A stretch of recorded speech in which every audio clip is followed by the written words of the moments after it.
ତେବେ ସାଙ୍ଗମାନେ ଆପଣମାନଙ୍କ ପ୍ରିୟ ଧାରାବାହିକ ସିନ୍ଦୁର ଖେଳ ସିରିଏଲ ଏପିସୋଡରେ ଆପଣମାନେ ଦେଖିବାକୁ ପାଇବେ ଆଜି ପୁଣି ଥରେ ଅଂଶୁ ଆଦ୍ୟା ପାଇଁ ମଲ୍ଲିକାକୁ ଦେଲେ କଡ଼ା ଜବାବ। ହଁ ସାଙ୍ଗମାନେ ଆପଣମାନେ ଦେଖିବାକୁ ପାଇବେ ଆଜି ମଲ୍ଲିକା ମନେ ମନେ କହୁଛନ୍ତି ଆରେ ସେ ଆଦ୍ୟା ମୋ ସହିତ ପଙ୍ଗା ନେବା ପାଇଁ ଚେଷ୍ଟା କରିଛି, ମୋ ଠାରୁ ମୋ ଅଂଶୁକୁ ଛଡେଇ ନେବ ଆଉ ମୁଁ କ'ଣ ଏତେ ସହଜରେ ହାର ମାନିଯିବି।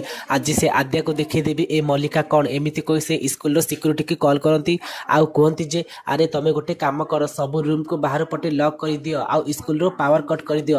ଏହାପରେ ସିକ୍ୟୁରିଟି ମଲ୍ଲିକାର କଥା ଶୁଣି ସବୁ ରୁମ୍ को लाइट ऑफ करी स्कूल को बाहर पटे ताला पकईदेव। आद्या एतेबेले रूम भितर थिबे आ से देखती रूम रु पावर कट हो जाउची आ से चित्कार कहती अरे किए कोठी अछ एमिति रूम को अंधार कहीं कहल। आद्या कांदी कांदी बहुत चित्कार करी किंतु केही भी एठी सुनिबेनी। एपटे मल्लिका हसुथिबा आ कहूथिबो जे आद्या एबे तू जानिबु ए मल्लिका कौन बोली। आ एपटे आपण मान देखिबाको पाइबे अंशु तांको रूम रे बसी व्यस्त होथिबे काहेकि ना आद्या एते लेट पहुंचे घर को फेरिनी।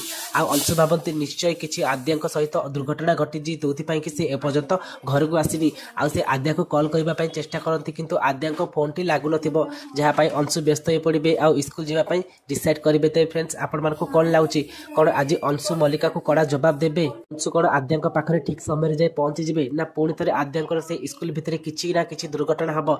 जानिबा को चाहूतले आम यूट्यूब चैनल सहित जोड़ी रहंतु। आज रे वीडियो टी भलो लागितले ए वीडियो को लाइक करबा सहित चैनल रे नुआ थिले सब्सक्राइब करिबे। रहूछु नमस्कार।